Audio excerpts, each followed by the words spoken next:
अस्सलाम वालेकुम। क्या हाल चाल, उम्मीद करते हैं कि आप खैरियत से होंगे। हमारी दुआ है कि आप लोग खुश रहें, हंसते और मुस्कुराते रहें और इसी तरह में अपना प्यार दिखाते रहें। बिल्कुल जी, मेरा नाम मोहम्मद यूसुफ। मैं हूं तारिक महमूद। मैं हूं गुलजार साहब। मैं मोहम्मद। तो आज हम जिस वीडियो पे रैंक करने जा रहे हैं, वीडियो का title India journey to world largest democracy. Study है कि वीडियो वैसा एक अपने आप में, क्योंकि हम तो डेमोक्रेसी में होके भी लगता है कि डेमोक्रेसी नहीं है। तो इंडिया की डेमोक्रेसी की तो भाई अब दुनिया में मिसाल बन चुकी है कि दुनिया का सबसे बड़ा डेमोक्रेसी वाला कंट्री। तो देखते हैं इसकी जर्नी और अपना बयान कर देंगे। कौन करते हैं स्टार। स्टडी IQ IAS, अब तैयारी हुई अफोर्डेबल। दोस्तों, 20वीं सेंचुरी की greatest book brave new world लिखने वाले राइटर एल्डस हक्सली ने इंडियन डेमोक्रेसी की भविष्यवाणी की थी। हक्सली ने 1960 में कहा था कि भारत में लोकतंत्र तब तक ही है जब तक देश में पंडित नेहरू की सरकार है, उसके बाद यहाँ डिक्टेटरशिप या फिर मिलिट्री का राज होगा।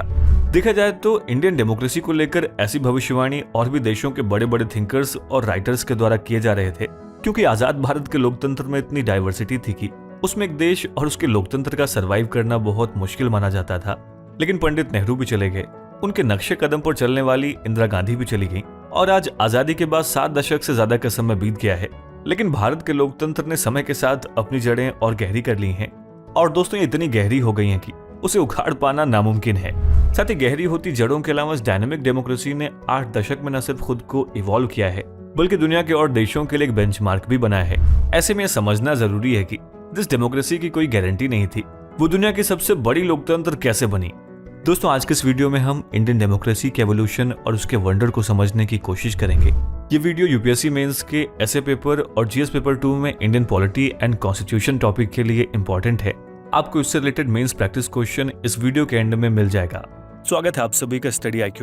अनुराग पांडे नाम है हमारा, और ऐसी तमाम लेटेस्ट वीडियोस की अपडेट के लिए आप मेरे सोशल मीडिया हैंडल से जुड़ सकते हैं। दोस्तों, यूपीएससी की डिमांड है इंटरलिंकेजेस और इन-डेप्थ आर्ग्यूमेंट्स, जो कि इस केस स्टडी में दिए गए हैं। आप इसको देखने के बाद एफर्टलेसली इस टॉपिक पर यूपीएससी मेंस का आंसर लिख पाएंगे।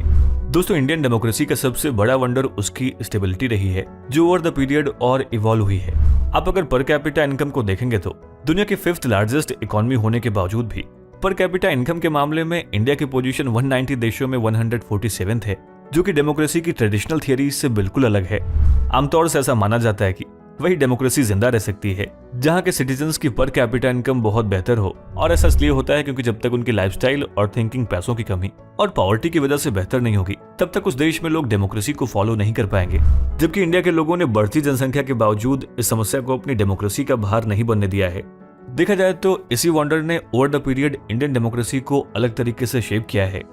दूसरे वंडर की बात करें तो आमतौर से ऐसा देखा जाता है कि जिन देशों में एथनिक और रिलीजियस डाइवर्सिटी होती है, वहां पर डेमोक्रेसी बहुत मुश्किल से पॉसिबल हो पाती है, जिसे लेकर इंडियन डेमोक्रेसी पर बहुत से एक्सपर्ट्स और पॉलिटिकल साइंटिस्ट ये बोल चुके थे कि इंडिया में एक कॉन्टिनेंट जैसी डाइवर्सिटी है, उसे एक नेशन में फिट करके डेमोक्रेसी बनाया ही नहीं जा सकता, क्योंकि कोई भी ग्रुप डायरेक्ट इंडिया से जुड़ने से पहले अपनी एथनिसिटी या रिलीजियस कम्युनिटी से जुड़ता है। इसलिए डाइवर्सिटी में डेमोक्रेसी पॉसिबल नहीं हो सकती। अगर कहीं पर ऐसा होता भी है तो वो एक स्पेसिफिक काइंड ऑफ डेमोक्रेसी होगी, जिसमें पहले से हर एथनिक और रिलीजियस ग्रुप के रिप्रेजेंटेशन और पावर शेयरिंग की गारंटी को इंश्योर किया जाता है, जिसे कंसोशिएशनल डेमोक्रेसी कहा जाता है। दोस्तों, यहीं पर इंडियन डेमोक्रेसी आपको और हैरान करती है, क्योंकि बहुत ही साफ है कि इंडिया में कंसोशिएशनल डेमोक्रेसी का कोई भी कॉन्सेप्ट नहीं है। यहाँ पर किसी भी तरह की डाइवर्सिटी को अलग तरीके से पावर नहीं दिया गया है। उसके बावजूद लोग एक साथ एक ही डेमोक्रेसी में 7 दशक से रह रहे हैं। दुनिया के लिए जहाँ इंडियन डेमोक्रेसी एक क्यूरियस पजल है, वहीं इस पजल का एक हिस्सा ये भी है कि इंडिया की इतनी बड़ी डाइवर्सिटी में ग्रेटर फ्रेगमेंटेशन यानी अलगाववाद की भावना 7 दशक में इतनी कम कैसे हो सकती है। दोस्तों, आपको बताएं कि 1989 से 90 का समय ऐसा था जब देश में लोगों के बीच अलगाव की भावना पनपी थी। लेकिन सरप्राइजिंग बात यह है कि उस टाइम पर सिर्फ 3.5% ऑफ इंडियंस के मन में ही इंडियन डेमोक्रेसी से अलग होने यानी कि प्रो सेसेशन फीलिंग देखने को मिली थी, जो समय के साथ और इंडियन डेमोक्रेसी के इकोनॉमिक डोर ओपन होने के साथ ही खत्म होती देखी गई। दोस्तों, ये इंडियन डेमोक्रेसी का एवोल्यूशन ही है कि समय से लोगों ने अपने अंदर ये एबिलिटी डेवलप कर ली कि वो एक साथ 2 से 3 आइडेंटिटी होल्ड कर सके, जैसे कि एथनिक और रिलीजियस आइडेंटिटी और उसके साथ ही नेशनल या फिर सब नेशनल आइडेंटिटी। लेकिन यहाँ पर समझने वाली बात यह है कि समय के साथ साथ लोगों की नेशनल आइडेंटिटी कभी भी उनकी बाकी आइडेंटिटी की वजह से कमजोर नहीं हुई है। यही कारण है कि इतनी डाइवर्सिटी के बावजूद बिना कंसोशिएशनल डेमोक्रेसी बने इंडियन डेमोक्रेसी अपनी स्टेबिलिटी को बनाए हुए है। दोस्तों, कुछ और वंडर्स की बात करें तो आज भी इंडिया में कास्ट और जेंडर को लेकर भारी असमानता है। इस एक्सट्रीमली अनइक्वल सिचुएशन के बावजूद भारत में डेमोक्रेसी कैसे प्रैक्टिस की जा रही है, ये बात सभी को हैरान करती है। साथ ही डेमोक्रेसी को संभालने वाले इंस्टीट्यूशनल फ्रेमवर्क जैसे कि इलेक्शंस आज भी इंडिया में हर बार बड़े लेवल पर हो रहे हैं, जिस वजह से भी इंडियन डेमोक्रेसी एक डायनेमिक और वाइब्रेंट डेमोक्रेसी मानी जाती है। दोस्तों, ये भी एक तरह के बहस का मुद्दा है कि आखिर ये इंस्टीट्यूशनल फ्रेमवर्क की क्वालिटी कितनी अच्छी है। खैर, इसे अलग से डिस्कस किया जा सकता है, लेकिन सिचुएशन चाहे जैसी भी हो, बाकी के देशों में जहां डेमोक्रेसी के बावजूद मिलिट्री या कोई डिक्टेटर कभी भी सत्ता में आ जाता है, भारत में वो समस्या कभी देखने को नहीं मिली। देखा जाए तो ये भी अपने आप में भारतीय लोकतंत्र की खूबसूरती है। लेकिन ऐसा नहीं कि हर समय भारत का लोकतंत्र एक जैसा था, बल्कि अगर आप आजाद इंडिया की टाइमलाइन को उठाकर देखेंगे तो आपको ये बहुत क्लियरली दिखेगा कि कैसे हमारे देश के लोकतंत्र ने समय के साथ साथ खुद को ट्रांसफॉर्म किया है। जिसकी बेहतर एनालिसिस के लिए आइए हम इंडियन डेमोक्रेसी के ट्रांसफॉर्मेशन पर एक नजर डालते हैं। दोस्तों, पॉलिटिकल साइंस में कई तरह की डेमोक्रेसीज के एग्जाम्पल मिल जाएंगे, जैसे कि people's democracies, guided democracies, liberal democracies, यहाँ तक कि ऑथोरिटेरियन डेमोक्रेसीज। लेकिन डेमोक्रेसी की सबसे आइडियल फॉर्म लिबरल डेमोक्रेसी को माना जाता है। दोस्तों, इसी अलग अलग डेमोक्रेसी की बात करें तो भारत के पास इस समय डेमोक्रेसी के लिए एक अलग ही एडजेक्टिव मौजूद है, और वो है वर्ल्ड्स लार्जेस्ट डेमोक्रेसी। लेकिन इंडिया के केस में डेमोक्रेसी के एडजेक्टिव समय के साथ चेंज भी हुए हैं। भारत ने कंजर्वेटिव डेमोक्रेसी से डेमोक्रेटाइजेशन ऑफ डेमोक्रेसी तक का सफर तो तय किया है, लेकिन अब देश में एथनिक डेमोक्रेसी भी देखने को मिल रही है। दोस्तों, अगर शुरुआत से देखें तो 1950s में इंडिया के एक डेमोक्रेटिक देश बनने के साथ ही साथ देश में एक तरह की कंजर्वेटिव डेमोक्रेसी ने जन्म लिया, जिसमें जनता के पास सरकार चुनने का तो अधिकार था, लेकिन अपने सोशलिस्ट अप्रोच की वजह से पीएम नेहरू ने देश की प्रोग्रेस को ध्यान में रखते हुए पूरे तरीके से लिबरल डेमोक्रेसी को कभी भी सपोर्ट नहीं किया, जिसके चलते देश में लाइसेंस राज और क्लोज्ड इकोनॉमी जैसी समस्या समय के साथ बढ़ती गई। लेकिन देश में नेशनलाइजेशन की भावना को मजबूत करने में पीएम नेहरू ने 5 ईयर प्लान लाकर बहुत बड़ा काम किया, जिससे शुरुआत में स्टेट्स के पास उतना पावर नहीं था जितना कि अभी है। फिर इसी के चलते सेंट्रल गवर्नमेंट के साथ कोऑपरेटिव फेडरलिज्म को बढ़ावा मिला। साथ ही देश में गरीबी और भारी असमानता को दूर करने के लिए बहुत सी प्राइवेट प्रॉपर्टीज और जमींदारों की जमीनों को किसानों को बांटने पर भी इंडियन डेमोक्रेसी को कंजर्वेटिव माना गया। लेकिन दोस्तों, उस टाइम देश में गरीबी इतनी ज्यादा थी कि पंडित नेहरू के लिए कंजर्वेटिव डेमोक्रेसी को गरीब लोगों ने अपने हित में समझा, और प्रधानमंत्री नेहरू 1947 से जब तक जिंदा रहे तब तक देश के प्रधानमंत्री बने रहे। 1952, 1957 और 1962 के चुनाव में भी कांग्रेस को सफल जीत मिली, जिसके चलते देश में कोई दूसरी पार्टी उतनी बड़ी पार्टी नहीं बन पाई। देखा जाए तो उनके बाद इंदिरा गांधी का भी अप्रोच सोशलिस्ट ही था। पीएम इंदिरा गांधी ने भी देश से गरीबी हटाओ और इकोनॉमिक इक्वलिटी को प्रायोरिटी दी। दोस्तों, इसलिए उस टेन्योर को भी कंजर्वेटिव डेमोक्रेसी में कंसीडर कर सकते हैं। लेकिन इस दौरान उन्होंने बहुत से इंस्टीट्यूशन को रेगुलेट करके लोकतंत्र के लिए खतरा भी पैदा कर दिया था।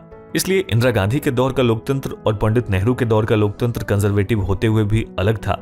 दोनों में सबसे बड़ा डिफरेंस ये था कि प्रधानमंत्री इंदिरा गांधी के दौर में पहली बार भारतीय लोकतंत्र को इमरजेंसी जैसे फैसले से थ्रेट फील हुआ।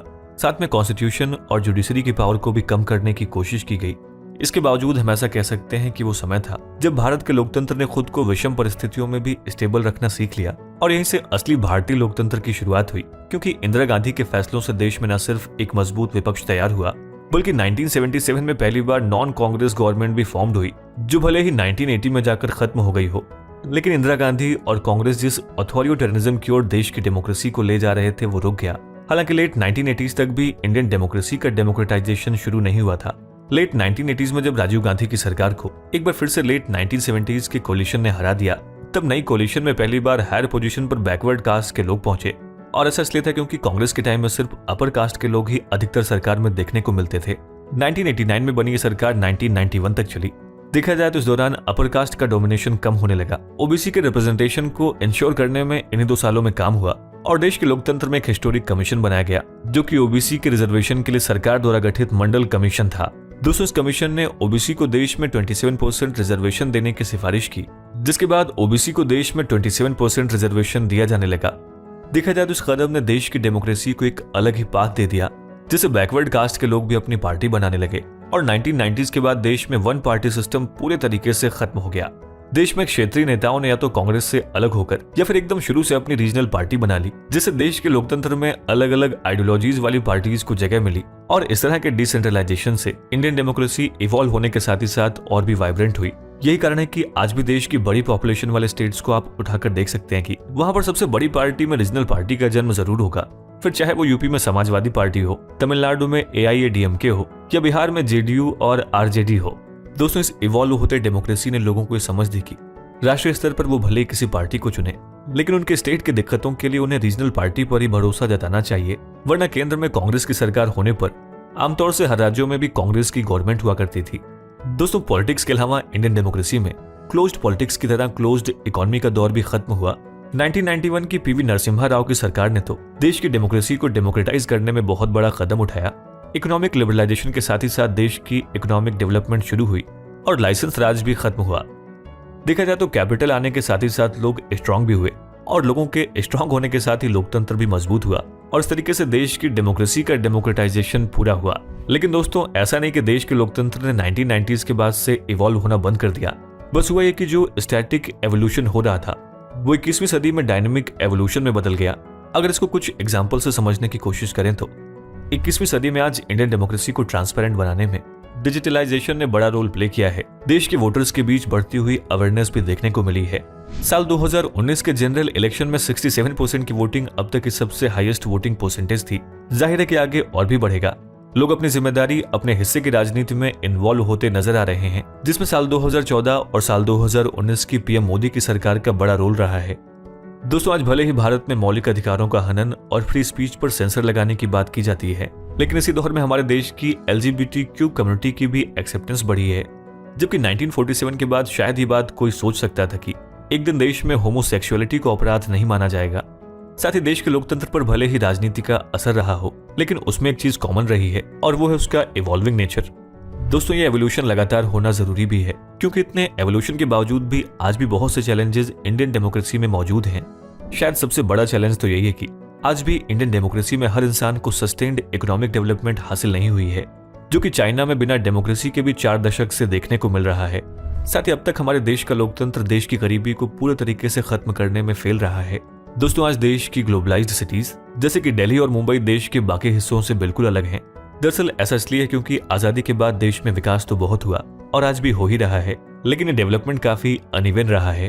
भारतीय लोकतंत्र में आज भी लो स्किल्ड और लो वेजेज जॉब भी मिलियंस ऑफ यंग इंडियंस के द्वारा की जा रही हैं। साथ ही एक और समस्या ये भी है कि आज जो राज्य देश के लोकतंत्र को मजबूत करने में सबसे अधिक लोग यानी कि पॉपुलेशन देते हैं, गरीबी भी वहीं पर ज्यादा है, जैसे कि उत्तर प्रदेश और बिहार जैसे राज्य। देखा जाए तो लोगों के पास बदलाव करने के अधिकार होने के बावजूद भी वो अपनी गरीबी को खत्म नहीं कर पा रहे हैं। यानी अभी भी इन राज्यों में डेमोक्रेसी को अपनी पावर समझना बहुत जरूरी है। साथ ही आज इंडियन डेमोक्रेसी में सबसे बड़ी समस्या मीडिया की खराब परफॉर्मेंस भी है, जो अगर समय के साथ सही नहीं होती है तो ये इंडियन डेमोक्रेसी के लिबरल डेमोक्रेसी तक के सफर को और लंबा कर देगी। दोस्तों, 1947 से लेकर आज तक देश युद्ध, महामारी, प्राकृतिक आपदा, इकोनॉमिक क्राइसिस और इमरजेंसी जैसे दौर से गुजर चुका है। देखा जाए तो इस यात्रा में भारतीय लोकतंत्र अलग अलग मुसीबतों में और मजबूत हुआ है। अब वो मजबूती चाहे उसे लोगों ने अपने वोटिंग पावर से दी हो, या देश की संसद ने बड़े रिफॉर्म करके दी हो, या फिर जुडिशरी ने संविधान की रक्षा करके दी हो, इन सब ने देश और डेमोक्रेसी को आगे बढ़ाने में बहुत बड़ा रोल प्ले किया है। दोस्तों, आज अगर इंडिया में नेशन का कॉन्सेप्ट पॉसिबल हो पाया है तो ये डायनेमिक इंडियन डेमोक्रेसी की वजह से हुआ है, और इसे हम लोकसभा में देश के पूर्व प्रधानमंत्री अटल बिहारी वाजपेयी जी के इस स्पीच से समझ सकते हैं। सरकारें आएंगी, जाएंगी, पार्टियां बनेगी, बिगड़ेंगी, मगर ये देश रहना चाहिए। इस देश का लोकतंत्र अमर रहना चाहिए। दोस्तों, आपकी इस मुद्दे पर राय क्या है, हमें इस वीडियो के कमेंट बॉक्स में जरूर लिखें।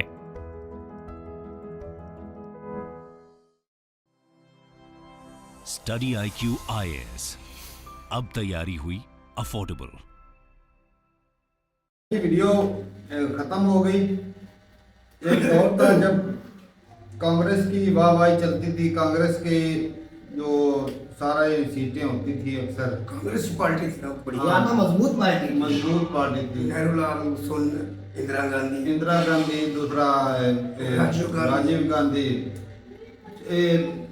इसमें देखा जाए तो भाई साहब, जो आपके कंट्री में डिक्टेटरशिप नहीं आई ना, उसके पीछे अगर कोई सबसे बड़ा हाथ था तो वो था भाई नेहरू जी का, जिन्होंने आर्मी को वो जो होती ना ज्यादा पावरें जो है वो नहीं दी, ज्यादा कबूल नहीं दी। हालांकि आज के जो मॉडर्न एज है वो तो उन्हें बुरा ही कहते हैं, बुरे लफ्जों से पूरा कहते हैं, जो मर्जी कहते रहे, लेकिन उस दौर में उनकी मेहनतों का ही नतीजा है कि आज इस लेवल पर हैं।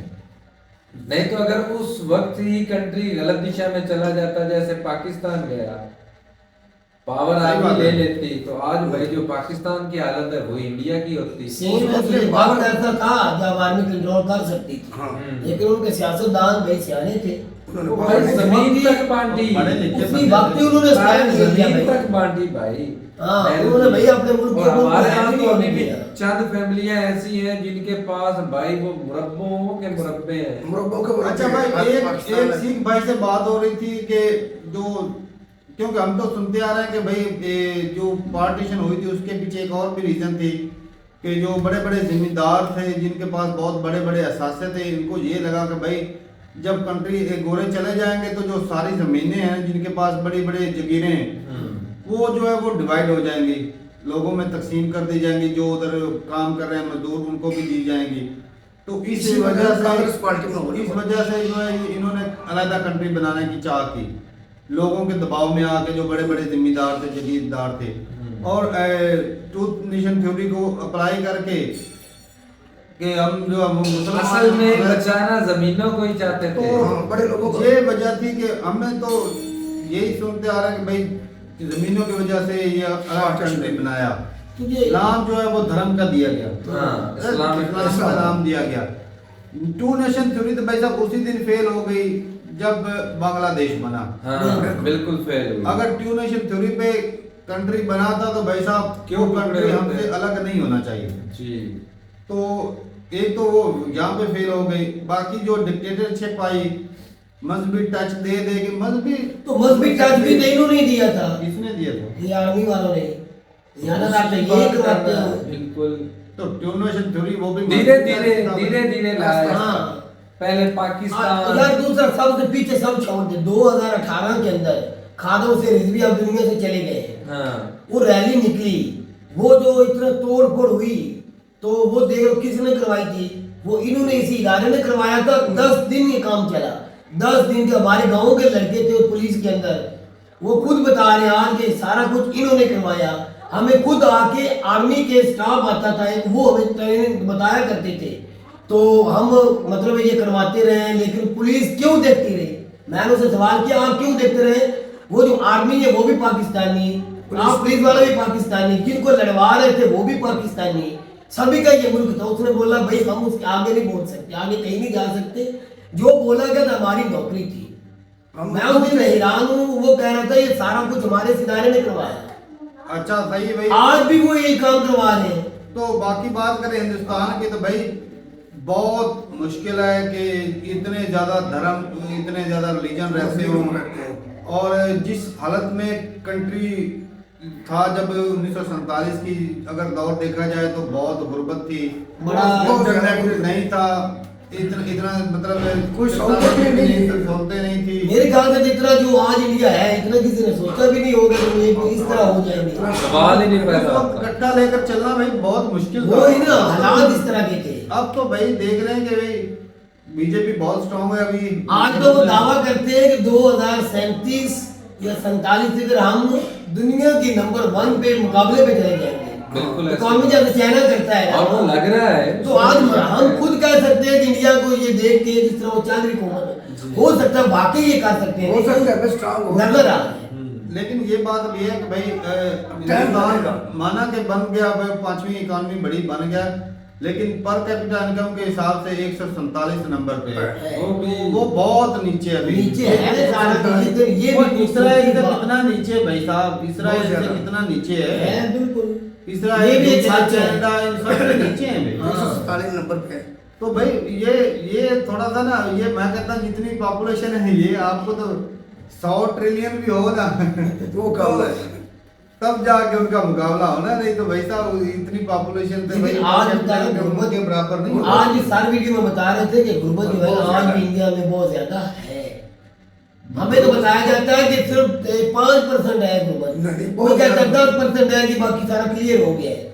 तो सर तो बता रहे अभी भी काफी तादाद है तो गुर्बत। भाई इतनी बड़ी पॉपुलेशन गुर्बत ऐसे असल खत्म हो में ना ये जाएगी। हाँ, पॉपुलेशन में तो बहुत ज्यादा है। दुनिया 5वीं की बड़ी सबसे इकोनॉमी है, लेकिन ये भी तो देखो कि भाई जो पैसा है वो 4-5% लोगों के पास है।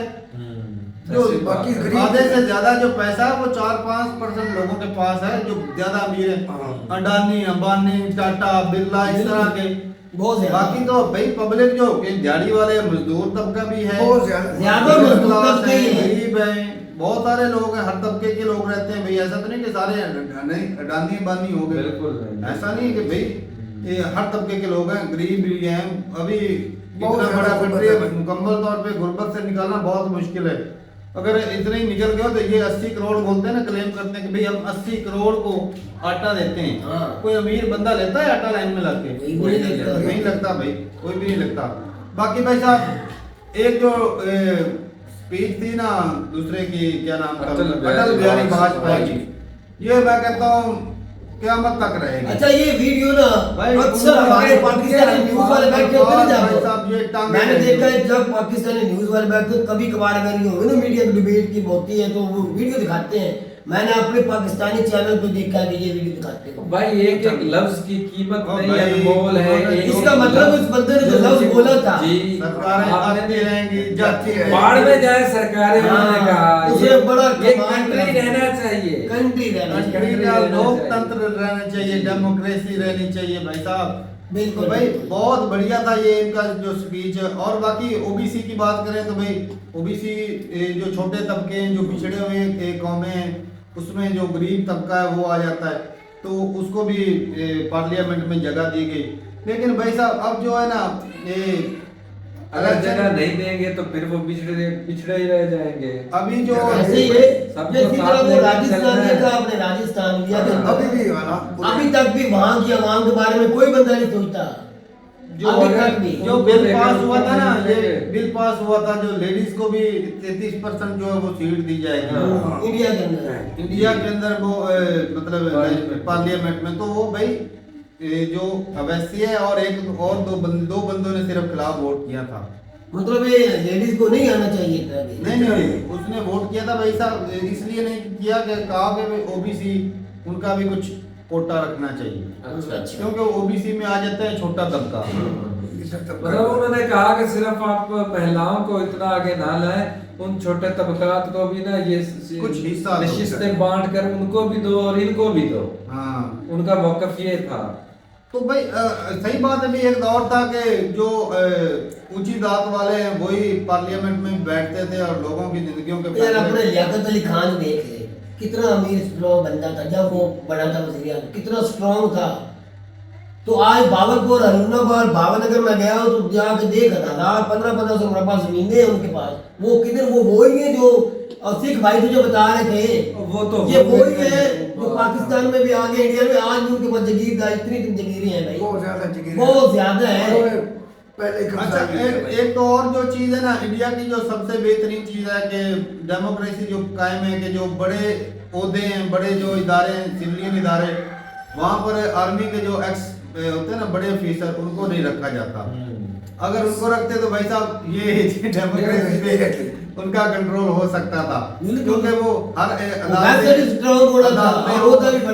अदालतें हो, स्पेस एजेंसियां हो, पुलिस वाले इदारे हो, कॉलेज यूनिवर्सिटी हो, हॉस्पिटल हो, मेडिकल हो, वहाँ पर उनका दबदबा होता। यार मिसाल ये भी देख, तेरा मियां साहब आए हैं इतने रबों वाला, उसको क्या है ऊपर से 2 हेलीकॉप्टर आए, फूल साबित करते आए उसके ऊपर, एक बंदा उसके ऊपर इल्जाम है, साबित भी है, तो ऐसे ही होना था फिर भाई। अच्छा भाई, अपना मेरा सवाल यहाँ पर यही है कि भाई क्या पार्टीशन के बाद जो बड़े बड़े जागीरदार थे उनकी जमीनें लोगों में तकसीम की गई या फिर हम ऐसे ही ये इधर चुरन बैठ के सुनते हैं? हमारे यहाँ तो नहीं की, हमारे यहाँ तो तकसीम नहीं की गई। हमारे यहाँ आज वही जमींदार जागीर है जो पहले 47 के बाद आए थे इधर, वो आज भी वही के वही अमीर ही है। और इंडिया की तरक्की की जो है ना भाई, कोई भी पार्टी आए, चाहे कांग्रेस आए, अगर कोई बंदा बोले ना कांग्रेस देशभक्त नहीं है, भाई सब देशभक्त सारी पार्टी ही वो है, गलत करेगा। अपने अपने आइडियालॉजी होती है। सभी ने मुल्क को सही और नहीं इतिहास किया। में, इंडिया के इतिहास में सबसे ज्यादा कुर्बानियां उन्होंने दी। दी है भाई सारे ने, इसमें कोई राजीव गांधी मरे, इंदिरा गांधी मरी है। जी हाँ बिल्कुल। तो भाई बात ये कि जरूर बताइएगा कि क्या जमीनों की वो तकसीम हुई थी लोगों में या नहीं। और एक और भी बड़ी बात है कि इंडिया के जो डेमोक्रेसी बोल रहे हैं या आपका जो सिस्टम है वो इसलिए बेहतर है कि भाई आपके जो पॉलिटिशियंस है ना वो रिटायर होने के बाद बाहर के कंट्री में नहीं जाते, वो इधर आदमी भी अगर रिटायर हो जाए तो उनको भी एक कानूनी बने उधर ही रहते, वो भी बार बार फ्लैट नहीं खरीदते। फ्लैट नहीं खरीदते। और जो ये बड़ी बात है। जो डुअल नेशनैलिटी है ना वो इंडिया ने जो बंद कर रखी है ना वो भी सबसे जबरदस्त ये है। जबरदस्त। तो हमारे मुल्क में सब कुछ मैं देख रहा था जो हमारा नेशनल सिक्योरिटी एडवाइजर थे वो भी उनके पास भी डुअल नेशनैलिटी थी अमेरिका की। तो फिर आगे होना क्या? आगे अब तो बताओ सोचो जिसके उसका क्या हाथ में बनेगा। नेशनल सिक्योरिटी सारी दे रखी है वो भी अमेरिका का नेशनल है, तो बताओ वो किसकी तरफ होगा? अमेरिका वो की तरफ हमारा आज होगा। अमेरिका में बैठा हुआ है तारा को, वो बंदा अजीत दिवार वही है सब। वो अमेरिका में बैठा हुआ है। तो बताएं भाई बिजनेसमैन है। ऐसे लोगों को ये ऐसा औहदा दे देते हैं भाई। तो फिर यही हालात तो यही होने हैं। सही बात। तो ठीक है भाई, अपनी रात रुकते हैं, कमेंट सेक्शन में मिलते हैं वीडियो के साथ, तब तक के लिए इजाजत दें। अल्लाह हाफ़िज़।